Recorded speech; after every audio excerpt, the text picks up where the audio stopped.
for you guys who are doing YouTube, you guys here on the Zoom who are doing YouTube. Oh, by the way, hi YouTube. I know I'm already live there. YouTube does some real funny stuff. So my YouTube is monetized. I get a check from YouTube every single week. And let me just mute so I don't hear myself. I get a check from YouTube every month. Pardon me. Once a month I get a check. And not that much, but enough. And it's kind of cool. But I noticed just in the past month, like so many things on my YouTube just like went, they just tanked. My I usually get a certain number of subscribers every day. It literally got cut in half overnight. And that lasted for a couple of weeks. And then it just went right back up.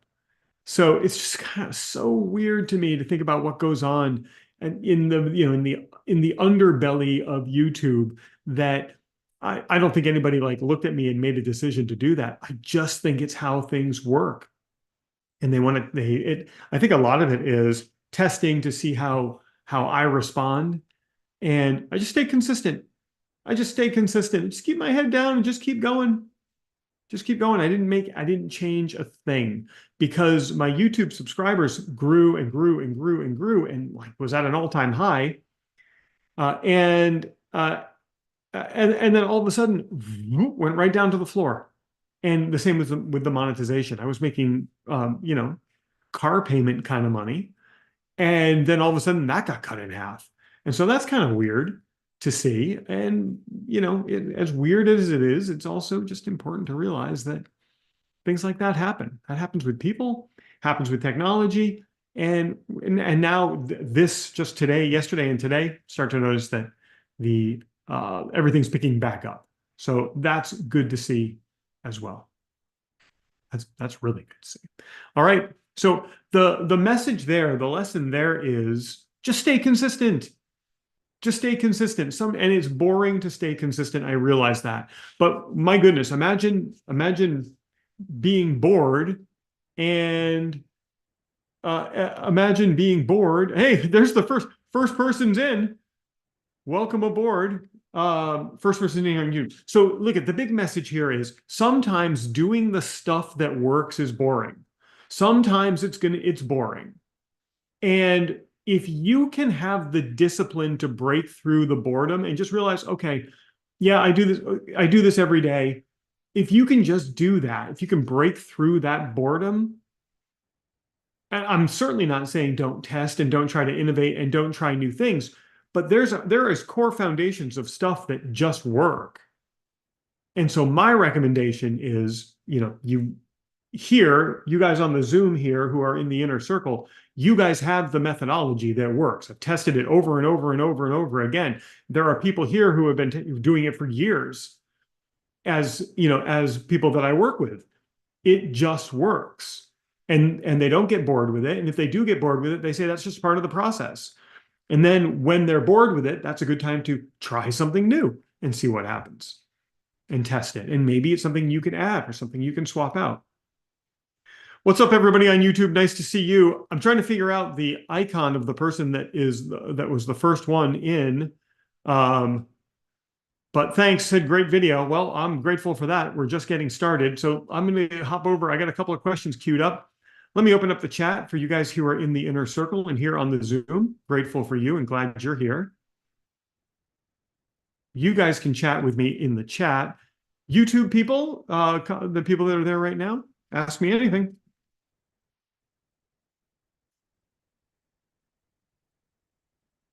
Ask me anything about getting clients from the internet.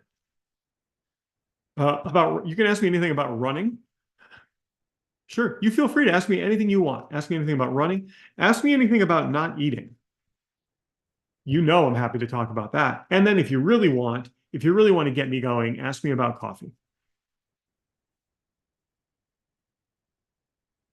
Ask me about anything. I'll talk about anything. Let's see. I got a question. There is a question queued up. Let me find this thing.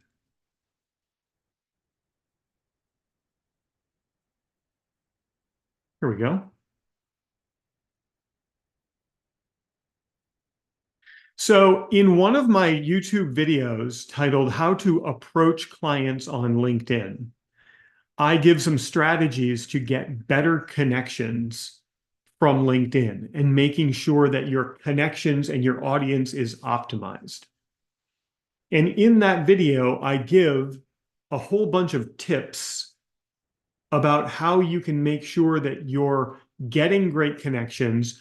But what's more important than getting great connections is developing a relationship with the great connections that you're getting. Much like anything in life, you can collect things, but unless you do something with them after you acquire them, you're not going to get any benefit. I always say this with training, with people who come into my mentorship. I'm going to fill your brain with things that work, and you can collect that information, and it feels really good to collect information. But until you apply that information, it doesn't really matter. And I think we said this in the Galvanized Mastermind this week, that you can't put dopamine in the bank. And a lot of times when you collect things, and by collecting things, I mean how many subscribers you have, how many connections you have, how many followers you have, how many videos you post, how many free PDFs you download, how many free trainings you take. That's collecting. But there's a second. Collecting is like the surface structure. The depth structure is not only applying, but applying with consistency. So what do you apply when you get connections on LinkedIn? The surface structure on LinkedIn is, let's get some connections and let's make sure those connections are nicely aligned with who I am and what I do. And by the way, if you're watching this on YouTube and you're captivated by learning how to do that and a whole bunch of other amazing strategies that just work on getting clients from LinkedIn, all you have to do is visit my calendar link, which I'll put in the description of this video, which is prouty.me. It's my last name. That's prouty.me. That's also me. If you visit prouty.me, hop on my calendar for 15 minutes. I will give you access to a free week of LinkedIn training that you're going to love and that I hope you apply and make a ton of money with. So prouty.me is a great way to do that. All right. So where was I? We were talking about collecting and getting really great connections on LinkedIn. That's the collecting part. But it's the application part that everyone ignores. Not everyone. There's a whole bunch of people here right now on the Zoom that don't ignore it. In fact, one of them just said, I just booked my first high-quality LinkedIn client 1 hour ago, but it took a couple of weeks of consistency to get the flywheel started. Let me just say this. You want to talk about someone who ambitiously hit the ground running and absorbed the information and applied the information? Jordan, I'm going to give you a major shout out for that. Not only have you done it, right? You followed the plan, you did the work, and you got your first, it's been maybe 2 weeks, maybe 3. But what he just told us in the Zoom chat here, because he's in the mentorship, is that it took consistency. It took a couple of weeks. Now, we all know why that is. You guys in the program know why that is, right? And he also talked about the flywheel. You guys in the program, if you haven't watched the flywheel training, you know what? Let me put a reminder. I'm going to pop the flywheel training inside the membership area for you. So I'll show you where I'm going to put it. You inner circle people. And by the way, you people on YouTube, this is just like the smallest snapshot. So this is the membership area. Watch all the people on LinkedIn or on YouTube try to figure out my password by the stars. I'll go change it after this. In the training here, in the special secret and bonus classes, I will put the flywheel training. The flywheel training, you get it, you see it like once. It whizzes by you as you're getting onboarded. It's a bonus training that I don't tell anyone about. And the moment you sign up, you get access to this training on the flywheel and how to break things into first principles. Uh, and a lot of people are like, so like, oh, let me get past that they don't watch the flywheel training. And that's unfortunate because there's some really good stuff in there. So I'm going to put that here inside of the secret, special, and bonus live classes. I'll make sure I get that in there for you. For you guys watching on YouTube, whether you're live or in the replay, if that's something that's captivating for you, just go to my link, go to prouty.me, spend a few minutes, and I'll show you how to get access to it as well.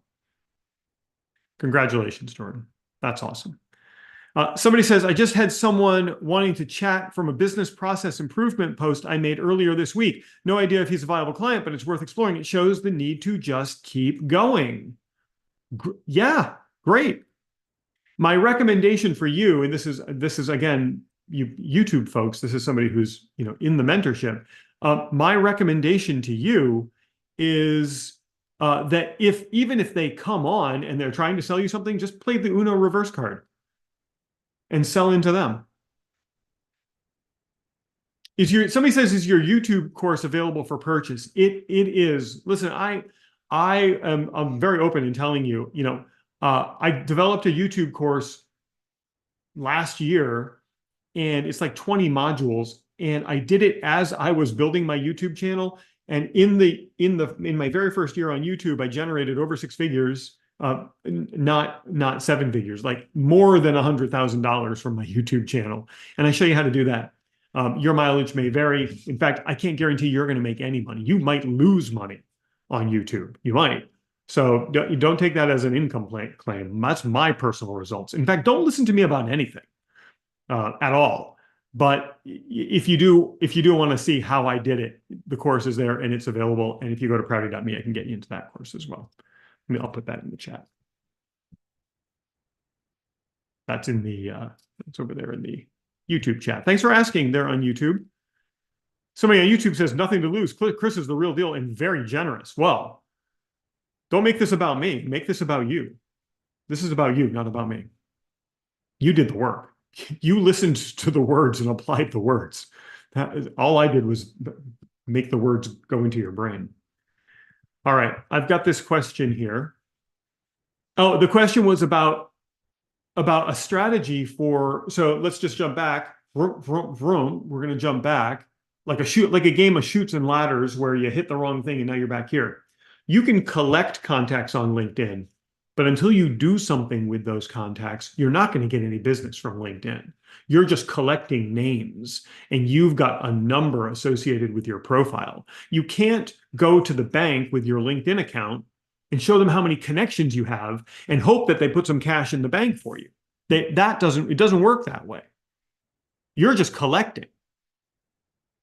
You've got to have the discipline to do something with it. So some of the strategies that I talk about in that video include sending personalized messages to your connections, but not trying to sell to them through instant messenger, through the messaging platform on LinkedIn. Talks about exploring their profiles and genuinely reading their content. And if you genuinely get a takeaway from it, let them know that you got a takeaway from it. So those are some of the strategies to start building the relationship with your connections. The question asks about a strategy that, I'll tell you, nobody does this, but it's crazy when you do.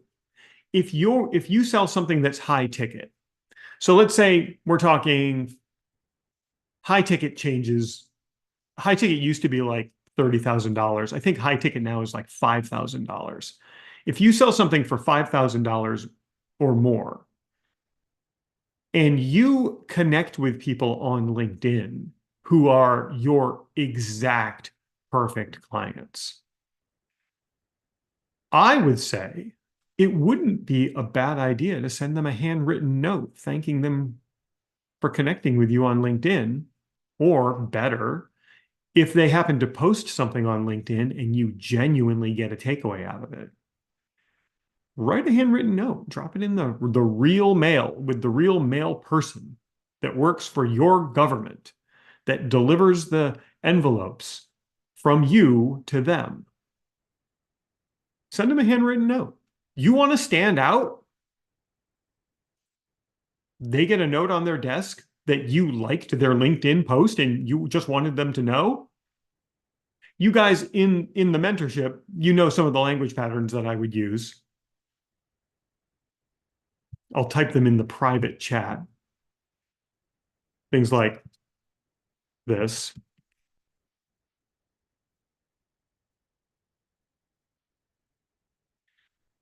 That's private. That's private. You got to be, you know, you got to be in the membership to get the real deep stuff. You know, stuff like that. But just include, put a handwritten note. It says, hey, you posted something about you posted a great post last week about diversity and inclusion. And I learned something in that post that I never knew before. And I totally dig that. So thanks for posting that. Have a great week. Sign your name. You got to be, what's the temptation? Put your business card in there? No, I would just sign your first and last name. So that you're just building that connection. You want to stand out. So can you do this with all of your connections? No. No. Should you? No. But if you sell something high ticket, you know, I've got a private client who this morning closed their highest deal yet. Their highest deal yet. We're approaching 5 figures per deal. And this is a person who just a couple of years ago was at, you know, maybe if I remember correctly, 2,000, 2,500. Now the same exact thing is approaching 5 figures per deal instead of the low 4 figures. That's high ticket. That's high ticket. So take that high ticket, you know, take those people that you connect with, send them a handwritten note. If they don't post a lot on LinkedIn, just send them a handwritten note thanking them for connecting with you. It seems opportunistic to include a business card in the note. It might deflate the value of the note by popping a business card in there. So be careful with that. I would put it in a white envelope or any the color of your choice. Most envelopes are ivory or white or gray, and no return address on it. And on the back, across the flap, write from and your first name. Right across the flap. Don't even put a return address on it. But make sure you sign your full name in legible handwriting on the inside. So print your first name or first and last name, print your full name so that then they go, who is this? And then they go to LinkedIn and they search your name. So make sure your name is the same as it is on LinkedIn. So I would write Chris Prouty instead of Christopher Prouty, which I'm only referred to by my dear mother when my dear mother is angry with me for not calling her as often as I should. Christopher, I'm your mother. That's exactly what she sounds like, by the way.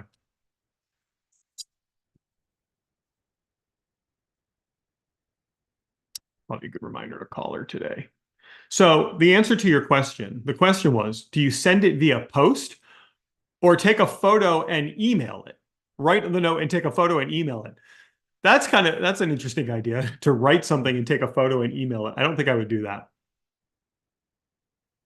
So yes, handwritten note that you put in a stamped envelope that goes to them. You cannot do this with every single connection. It's just not a good use of your time. But with the following conditions, if you have a high ticket offer, if they are a perfect prospect, do it. Somebody says, should you make any kind of an offer? You got to be careful. You can make an offer to maybe, let's imagine they post something about, so somebody's here that is a certified bicycle instructor. Somebody's here in the Zoom. And let's say they posted something about the top 10 bikes for urban commuting. And I got a lot out of that. I love riding my bike. I have a bike. I have a goofy beach bike that is very difficult to ride. It takes a lot of effort. I can get up a hill, very hard to get up a hill in this goofy thing, but I got it for free. And so I continue to use it. One day I'll buy a better bike. So if this person wrote, hey, here are the top 5 bikes that I recommend for urban commuting, I would read that and then I would write to them a handwritten note and say, hey, Deb, I got a ton out of that post that you wrote with the top 5 bikes for urban commuting. I happen to ride a bike for urban commuting, so this was very valuable to me. Would you be open to sharing a little bit more information on a call? So there's your offer. There's your offer. Get them on the call. Ask them a bunch of questions. Then they're going to say, what do you do? Oh, what I do is rather boring. I can explain it in 5 seconds. And then you explain it and chill out. Just chill out. It's not a sales call. Okay? Not a sales call, Jordan. I know you want it to be. It's not. You just get them on the call. Be building the relationship. Jordan will sell to anyone, anytime, anywhere. Dude is full on. Okay, so that's the answer to that question.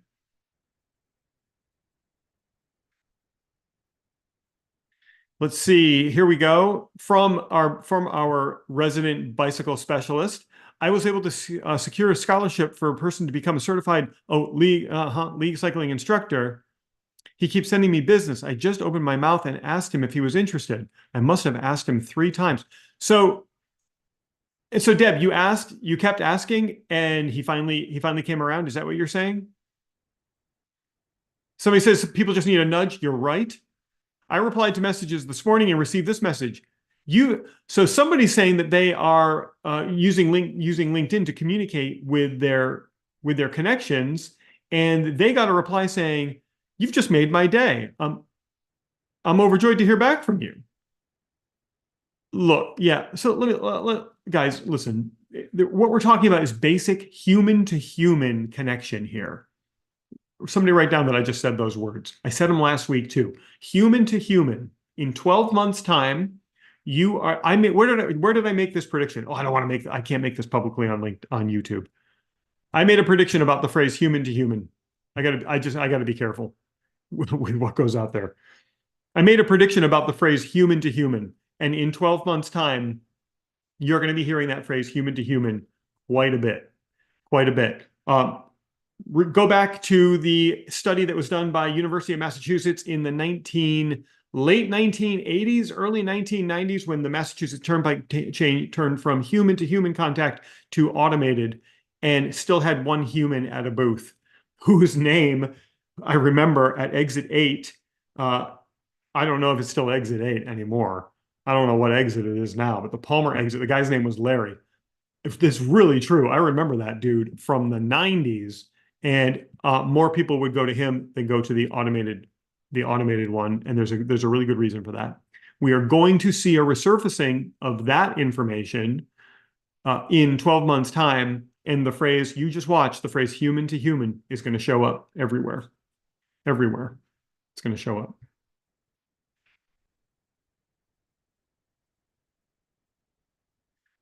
Deb, our resident bicycle specialist, says a scholarship came back to you, and she just kept asking. She just kept asking. Oh, I'm not saying that one out loud. Can I steal that? Can I please steal that? Good God, that's great, Jeremy. Jeremy also says, I just started offering my services to all unsolicited spam messages. I never hear back.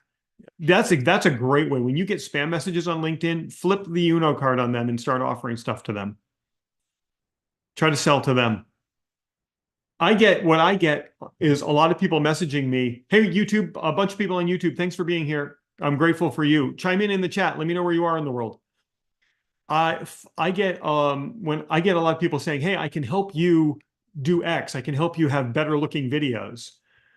And I would say, well, hey, let me help you with your marketing because you're doing a terrible job with it. And always the response is, oh, I don't have any money. Oh, I don't have any money. I don't have any money. Well, what are you doing? Seriously, what are you doing with your life if you don't? Like, how much was your phone? How much was your internet connection? And you have money. You are just terrified to spend it because of something that happened in your upbringing. You're terrified. You're terrified to invest in yourself. And unless you invest in yourself, no one is going to invest in you at the rate you need to be wildly successful. You might get a couple people that feel sorry for you, but the reality is, unless you invest in yourself, no one is going to invest in you. You reek of someone who just will not invest in them. It's like a hygiene issue. You've got a investment hygiene issue and it smells and people can smell it. They can smell it. They can tell, you can tell when somebody won't invest in themselves. Why would anyone want to work with you if you're not willing to do the things to work with yourself? They're not. You stink. Smells bad. Smells real bad. It actually doesn't have a scent at all, but that's a metaphor. People can tell. People can tell. The other one that I hear quite a bit is commission breath. That's great. Oh, you've got commission breath. That is great. That's like you've got desperate breath. The other one I used to hear is, oh, I see that you can help me get clients. Let me go get a couple clients first, and then I'll make some money and I'll come back to you. Oh, okay. How does that make any sense at all? At all. Oh, I see that you can serve me some pizza. Let me go bake a pizza at home. I don't know how, but let me go bake one at home and take a couple bites, and then I'll come eat your pizza. Okay, we're on a wild tangent here. Somebody says, I perceived a perfect client, accepted my connection request. I waited 2 days to send the follow-up. That's secret sauce. I'm muting it out by not saying it. And responded and said, I'm not interested. Couldn't help myself to respond that I wasn't offering anything. So that's interesting. Come on Thursday, we'll talk about that. Remind me on Thursday to talk about that. I am willing to bet. I don't want to say too much. I'm willing to bet that they did not engage with what you sent. I hope that makes sense. I'm willing to bet that they did not engage with what you sent, and they thought it was a sales pitch when it wasn't. That's what happened. And we also talk about this on the inside. You're a dude. It's a she. You did the right thing by waiting 2 days, but at the same time, there's a little bit of a battle that we're facing there.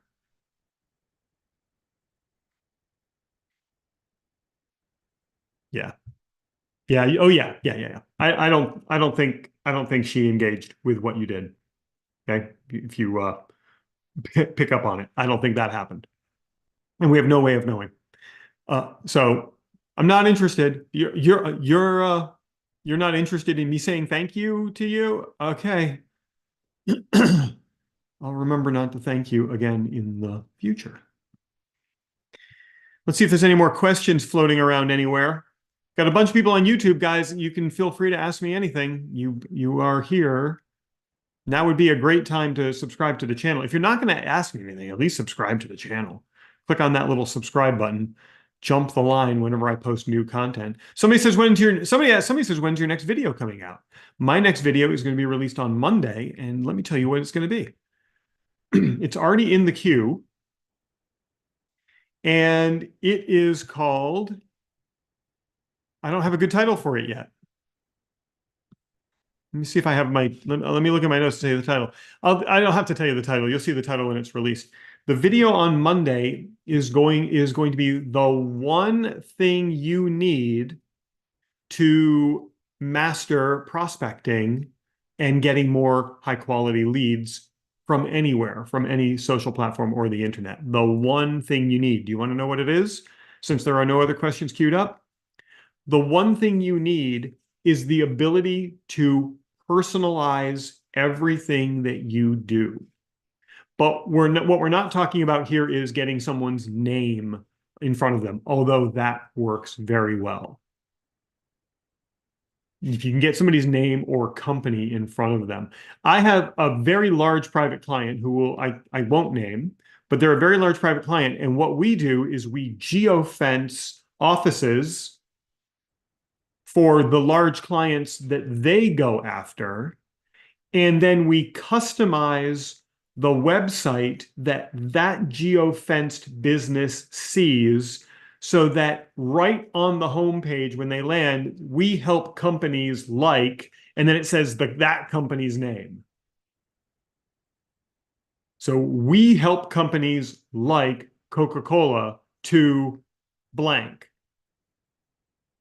and to what they do. And then we geofence the corporate offices, so that whenever somebody's in that corporate office, when they visit that website, that company's name is right. We help companies like, I'm just going to use Coca-Cola. I don't know why I even thought of that. Starbucks is a better one. We help. So imagine if I could geofence, if not, if I could, imagine geofencing Starbucks corporate. And then when they visit the website from within the geofence, inside that geofence is you use software, you go onto a map and you draw a square around something, a town, a house.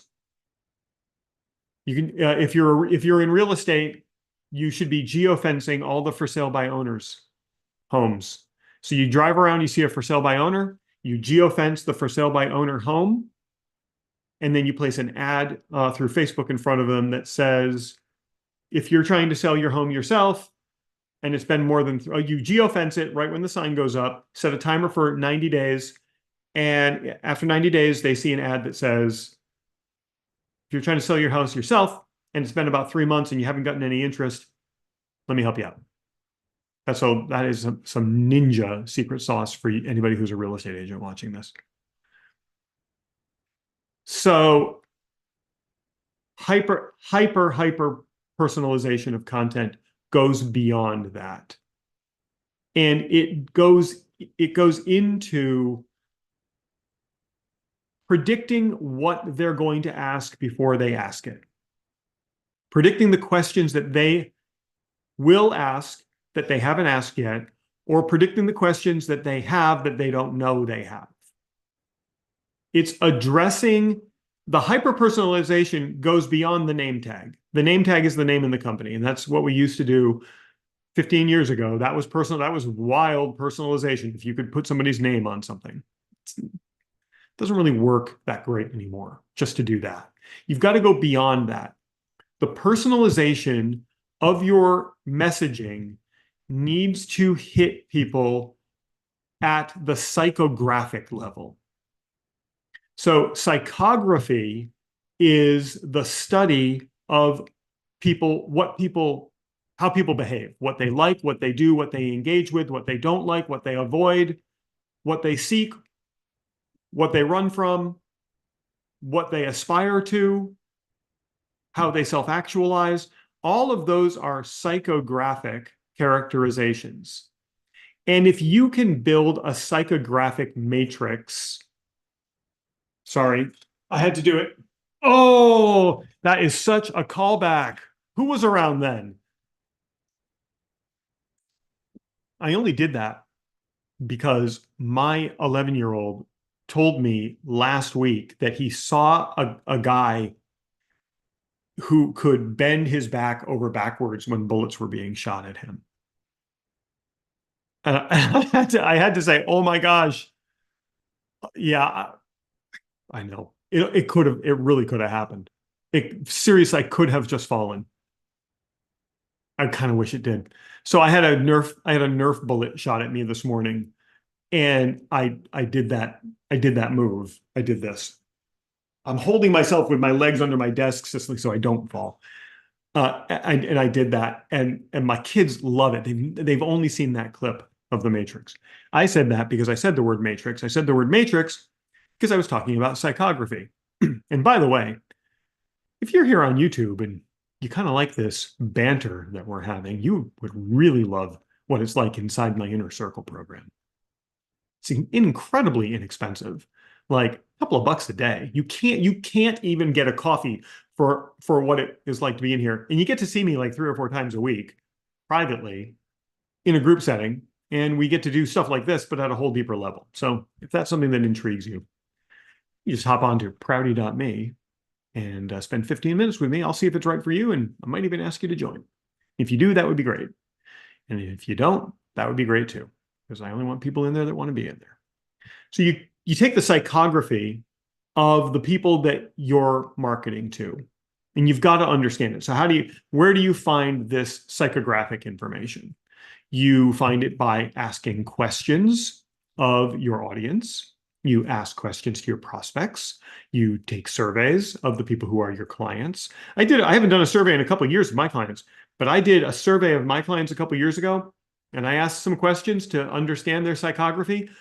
Stuff came out in that survey that I would have never anticipated. And it completely reshaped the language that I use in my marketing and consequently changed everything for me about the kind of clients that I attract. And all I did was send a very simple survey out to all of my clients, and I got a really good response. And I asked some very simple questions. I asked a question like, what is it that you truly want to achieve in your business? And the answers that showed up over and over and over again, there were a couple of words that showed up over and over and over again. And then I was like, holy crap, look at that. I would have never guessed that word. And I started to use that word in my marketing and opened everything up. That's hyper-personalization. Somebody says, how important is mindset to business success? That's a great question. Let me finish this and then I will answer that. That is a really great question. The guys, you guys here who are, you ladies and gentlemen who are here in the Zoom, you guys, you can predict what my answer is going to be. So you ask questions, you conduct surveys, you should have a notepad nearby. Every sales call that you're on, you should be writing like you're writing for your final exam. You should be writing and writing and writing. What's going to happen is you're going to start to see phrases appear over and over and over again. I don't want to share openly what some of mine are. I'll share them on Thursday in the implementation workshop, if you're curious. But you see the same things pop up over and over and over and over again. And once they do, it's like, well, if they're saying this phrase, or they're asking this question, or they're saying this is their want, desire, fear, what they're seeking to achieve, what they're looking to avoid, you've got to start to put that into your marketing. That's part of the psychographic matrix that's going to give you hyper-personalization. So we've been talking about Deb, who is a bicycle specialist, and she might talk to people who are afraid to learn to ride a bike, and she might learn that it's universally because they tried when they were kids and they fell off and got hurt, and they never got back on. I bet that happens quite a bit. Including that fear in your marketing is taking personalization to a level, like almost a deep psychological, emotional level. That's the kind of personalization that we're talking about. Being able to speak to someone's fears or desires that they never talk about to anyone else. That's the kind of personalization that's important nowadays. Conversations, surveys, sales call notes. You can also, kind of secret sauce here, but go look at reviews of products in your market that are related to what you do. Go look at reviews and find the complaints. Find the people who are complaining, address those complaints in your product or service, and now put that into your marketing. One of the biggest complaints that my best clients have is that they've tried other programs but felt like they were just kind of left out in the cold. Here's a bunch of recordings that you may or may not watch, but they got no support and no help. Once I determined that, that's where I created my low barrier to entry program, which is my inner circle, a couple bucks a day. If you're interested in that, it's all you got to do is go to prouty.me. I'll tell you all about it. I'm not going to try to sell it to you. You'll sell it to yourself. You'll know if it's right for you. That's why the inner circle has training, but also has live mentorship to get questions answered right away. So make sure you're doing the stuff the right way. It also has times where we in small groups sit around and drink coffee together, and somebody comes in and says, hey, I'm working on this. And I just say, well, then go do this, this, this, and this, and this. And then when it's done, let's do this and this and this. It's like, it's vastly different than anything else that I can find out there because you get the personalized attention of the instructor, of the mentor. So you do the same thing. Find the biggest complaints that people have in your industry, solve those complaints, build them into your service or your product. That's the kind of personalization that we're looking for nowadays to move something forward effectively, efficiently, rapidly. When you're able to customize your delivery to address the pain points of the market, not the pain points. You're addressing a pain point. I want to learn how to ride a bike and I don't know how. You're addressing a pain point, but now you're also addressing a different pain point. The pain point that your competition isn't even thinking about. I fell off a bike when I was a kid, scraped my elbow, and never got back on, and I'm afraid. That's a different pain point than I want to learn to ride a bike and I don't know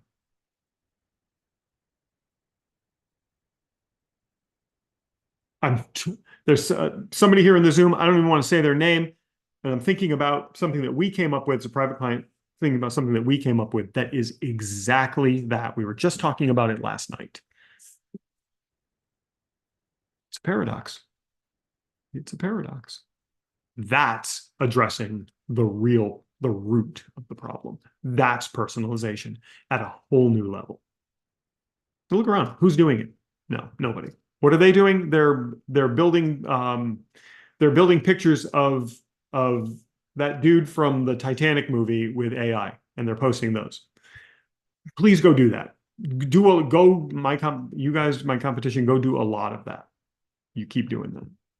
12 months from now, you wait, you watch. How important is mindset to business success? If you don't have the right mindset, you will be a business failure. It is as simple as that. If you don't have the right mindset, you will be a business failure. You will fail.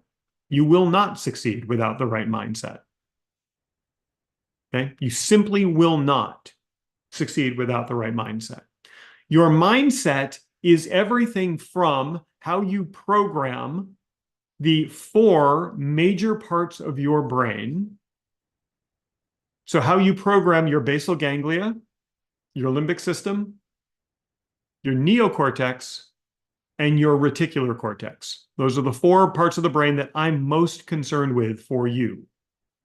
And you program each of those 4 parts of the brain differently. In general, you program these parts of the brain by sending blood, oxygen, glucose, proteins, oxytocin, and a whole bunch of other great chemicals to those parts of the brain. And you can do it right now. You don't think you can. You're sitting there and you're like, what are you talking about? How do I send blood to my basal ganglia? Where is my basal ganglia even? How do I do that? Well, it's a little bit more than we have time for right now, but you can.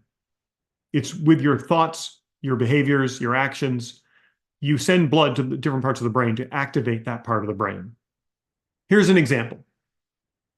You ever find yourself mindlessly scrolling on social media, looking at a bunch of stuff that you just don't care about, but somehow you can't tear yourself away and you just want to move the thumb one more time to see one more thing? You are sending blood and glucose and oxygen and protein and oxytocin and a whole bunch of other stuff to your basal ganglia. And in a way to your limbic system. Thanks for that heart. Whoever just clicked the heart. Thanks. I saw that. You're sending blood to your basal ganglia and your limbic system.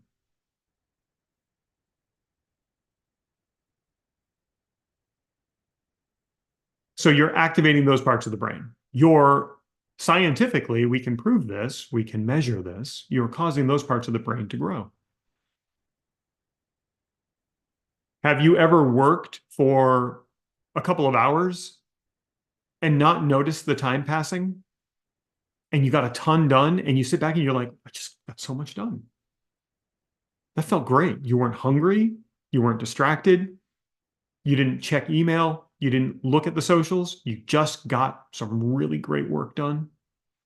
Well, you sent blood and glucose and oxygen and protein and oxytocin to your neocortex. and you cause that part of your brain to grow.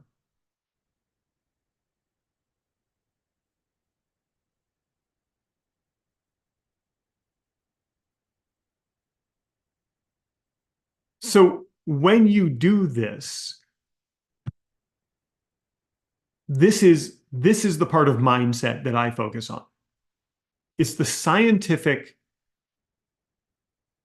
provable, data-based mindset stuff. Hey, let me just a quick shout out to John Brent. Really grateful that you're here on the YouTube today. Thanks so much. Thank you so much. I'm going to publicly shout out this gentleman like engages with my content and it likes my stuff on LinkedIn. I don't know if I've ever sent you a personal note of gratitude, but I'm sending you like a public I'm sending this to the billions of people who potentially could see this video, or the hundreds. Thank you very much, John, for just being a part of this. I see your name on LinkedIn all the time, and here it is on YouTube. Thank you so very much. So this dude is getting a workout in and checking this out live. That's what he just told me. I am so grateful that I'm just so very grateful. Thank you very much, John. I really did just want to shout you out. I'm really very grateful for you. And thanks for the interaction everywhere. And thanks for being here in the comments. So mindset as it relates to business, your mindset, you without a brain, you won't have a mind. Just works that way. Your mind is part of your brain. It's like the invisible part of your brain. Without a brain, you don't have a mind. So it would be wise for us to do the things that condition the brain so that our mind works better, so that we can set our mind into action. You'll talk to a lot of people who will say, oh, yeah, we're going to work on your mindset. Let's be happy and positive. Okay, thanks. Appreciate that. What I want to do is I want to teach you how to send blood and oxygen to the parts of your brain that set your brain into action.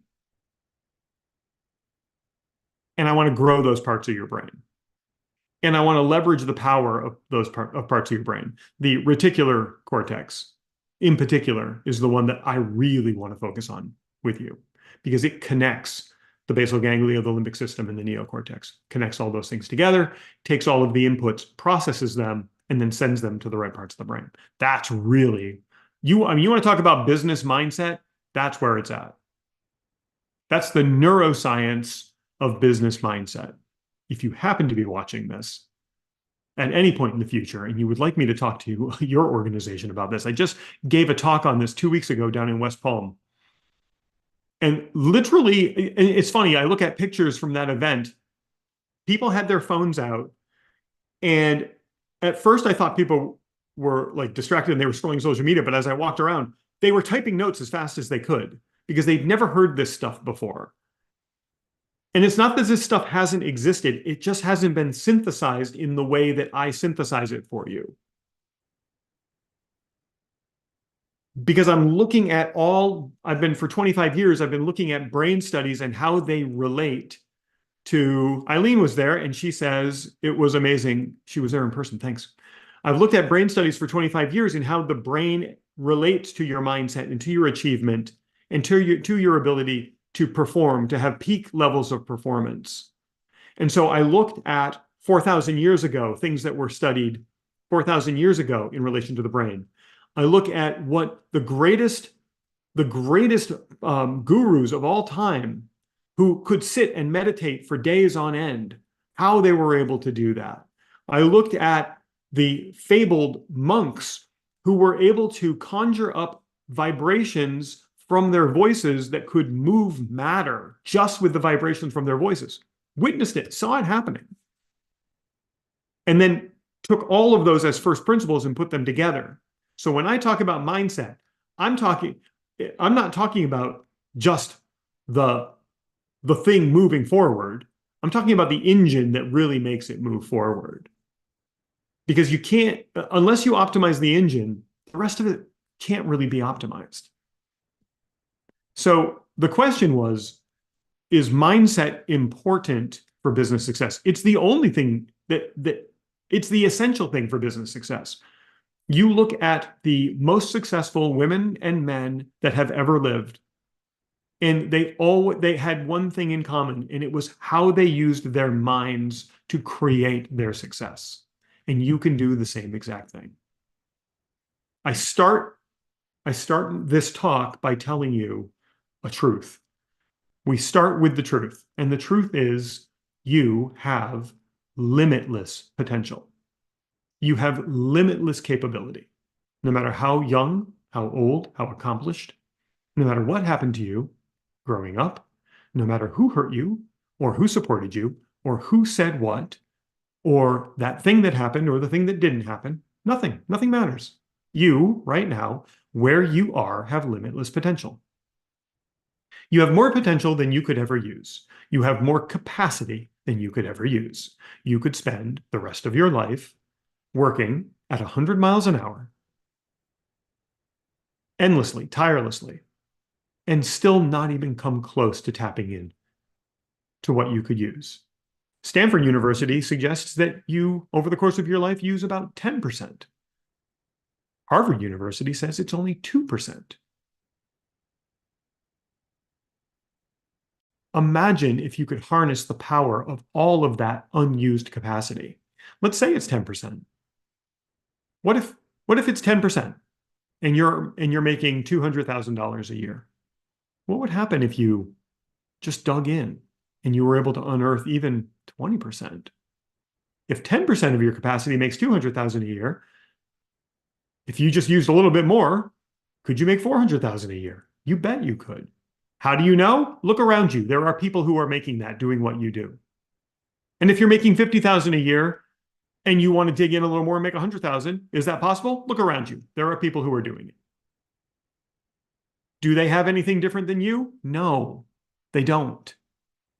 They've just deployed their resources differently. You can do the same thing. But to do it, you need to tap into your brain. And you need to send the blood to the parts of the brain that make that happen. And you need to stop sending blood to the parts of the brain that are causing you to be addicted to food and porn and scrolling the internet and wasting time and goofing off and watching nonsense on TV, addicted to the news, addicted to sugar, addicted to salt, chasing flavor. As one of my private clients says, stop chasing flavor. She's told me I said that to her one day. That part of your brain is not serving you. 1956, there was a study that was done. I'll share this with you as we bring this thing to a close. 1956, there was a study that was done in Europe, and I cannot remember the doctor's name. I wish I could. And he was a doctor in a very large hospital. His patients were recovering 5 times faster than any other patient anywhere else in the world. 5 times faster recovery. And they wanted to figure out why. And he knew why. He had his entire staff trained to do this, and he did it himself. Every interaction with the patient, listen up, every interaction with the patient would start by the patient repeating a phrase that the nurse or the doctor would say, or anyone would say. And the phrase went like this: every day, in every way, I am feeling better. I think better and better. Every day, in every way, I am feeling better and better. So this wasn't just a once an instance, had surgery, got hurt, whatever, and you said it once. It was multiple times a day. Every interaction started this way. Every day, in every way, I'm feeling better and better. A nurse would come in to take a blood sample. Before they'd start, hey, how you doing? Every day, in every way, I'm feeling better and better. 5 times faster recovery. The only difference was the repetition of that phrase repeatedly. Because saying that phrase, and in particular saying it out loud, programs a part of your brain, changes your mindset. And your brain controls your entire body. including your healing. So turn that into a template for your business. Every day, in every way, my business is growing and growing. Every day, in every way, my business is growing and growing. Are you going to collect that data? Listen, that's not my data. I'm not making that stuff up. I'm not making that up. That is from a study in the 1956. Did we need AI to tell us that? No, we didn't. Shapeshift it. Don't. We're going to call right back to the beginning of this. Don't collect it. Don't just collect it. What if you did that? What if you did that every day for the next year? How long does that take to wake up in the morning and say, every day in every way, my business is growing and growing? Out loud to yourself. What if you just did that? What if you're out there on a run or you're working out and you just repeat it over and over out loud? I do. I always say that I want to run in a way that makes other people nervous, but that's how I run. I try to run fast and I try to run far, but also kind of repeat stuff like that out loud when I'm running. Every day in every way, my business is growing and growing.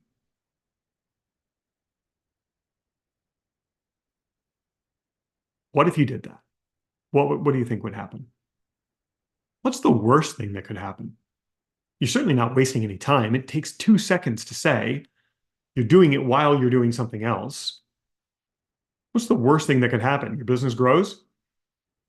Probably the worst thing that could happen is that your business grows. The best thing that could happen, your business grows faster than you ever thought possible. Checking in on YouTube, make sure I'm not missing anything over there. John, I hope your workout's going well. Thanks for being here.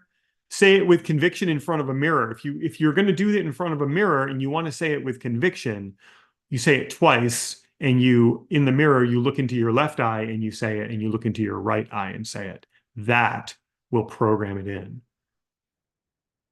Somebody on YouTube says, I'm a video editor, started how to find ideal client profile and how to qualify them on LinkedIn and how to send messages so they reply and which question I have to ask while not being salesy. So daily vibes, or daily vibes, pardon me, I thought it said vibes, but it's daily vibes. Step number 1, connect with your perfect prospect. Step number 2, give them exactly what they want. They want to be educated. It's not placebo, John. I'll jump back. It's not. It is literally sending blood to the right part of your brain to make it happen. It is not placebo. Placebo does have power here, and you can become your own placebo. Truth.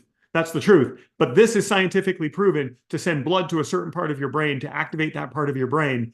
And much longer conversation, but it sends blood to a certain part of your brain that acts like a filter and allows you to see things that you didn't see before. True. That's true. Daily vibes. Connect with people who are your perfect prospects. Post educational content so they see the value of what you do. They will come to you instead of you having to reach out to them and being salesy. That's the whole methodology that we teach in the inner circle. And join the inner circle. Join my inner circle. It's a couple of bucks a month. Hey, look, it's crazy in here. Or just keep coming back on Fridays. All right, I gotta stop the YouTube. I gotta scoot. I got a meeting that's starting like right now.